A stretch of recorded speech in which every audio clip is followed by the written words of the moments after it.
I'm Zephyrin Richardson, and incentives are appropriate to address population growth.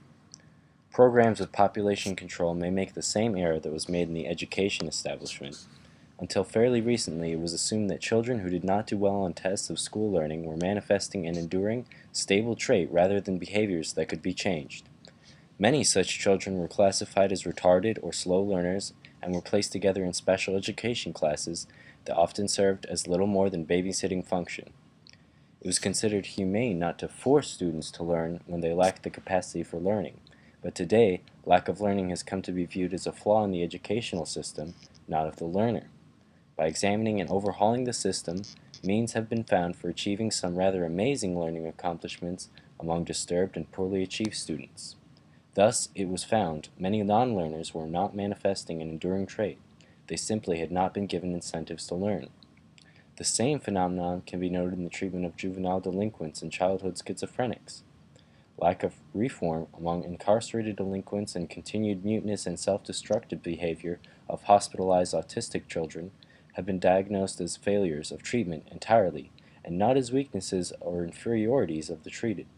As a result of treating those problems as behaviors to be changed, school dropouts who had turned delinquent were brought up to the grade level in reading and mathematics, and they were taught other socially desirable and useful competencies. Also, autistic children have been taught to talk and converse. In other words, by focusing on behaviors to be changed, researchers were able to come up with the means for achieving that desired change in behavior. When parents want and plan to have, say, 4 children, viewing their desire as an attitude or a need to have the effect of a self-fulfilling prophecy similar to the effect of viewing school failure as a manifestation of low IQ. Because of the supposed tenacity of attitudes, the only means for changing them is considered to be the long, hard road of education and public persuasion. It is far more efficient to view the problem of having, on average, more than 1 or 2 children as a failure to manifest appropriate contraceptive behavior. Stated positively, what is needed for parents to learn self-management of contraceptive behavior. This approach then does not get sidetracked with constructs of attitudes, needs, desires, and motives that may or may not be relevant to the desired behavioral outcome. To be effective, our nation's need to control fertility should focus on behavior change.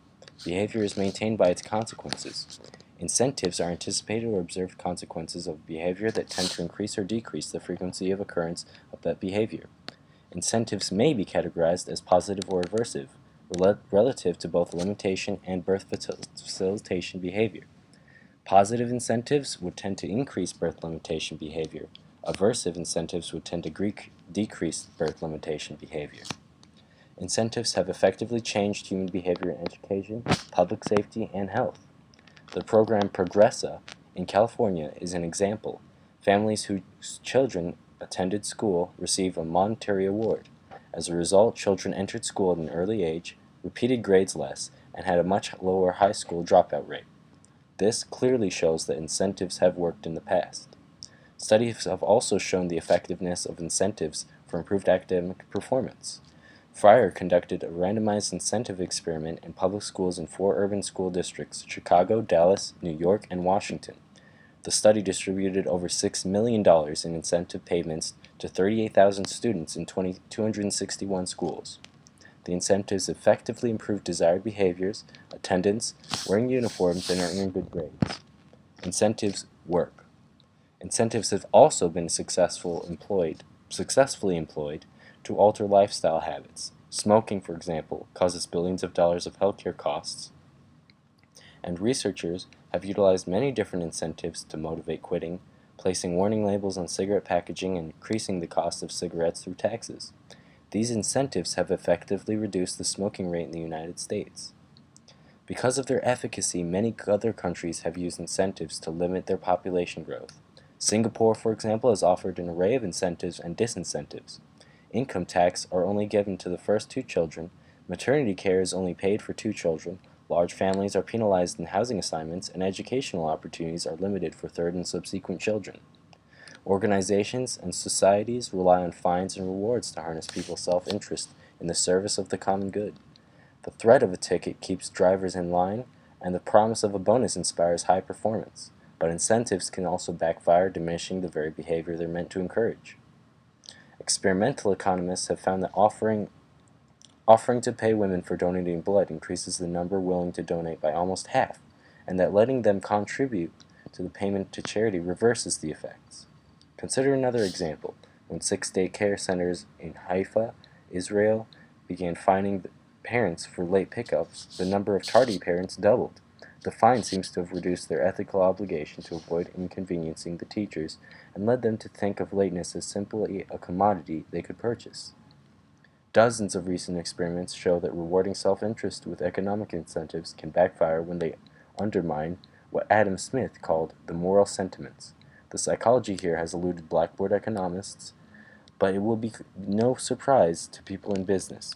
When we take a job or buy a car, we are not only trying to get stuff, we are also trying to be a certain kind of a person. People desire to be esteemed by others and to be seen as ethical and dignified, and they won't want to be taken for suckers. Rewarding blood donations may backfire because it suggests that the donor is less interested in being altruistic than making a buck. Incentives also run into trouble when they signal that the employer must trust the employee or is greedy. Close supervision of workers coupled with pay for performance is textbook economics and prescription for sullen employees. Now, potentially, incentives towards adoption rather than childbirth would be effective in reducing the population and the number of orphans, making it less financially burdening on government programs that fund orphans so that money can go to other places, and at the same time a child is given a new family while also preventing the overall population from rising. Population explosion is a very big threat and is the cause of major poverty, political instability, and environmental degradation. Because the population of the United States places tremendous pressure on our planet's resources, and because our government is struggling to address poverty and unemployment, our team contends that it is appropriate to use incentives to control population growth.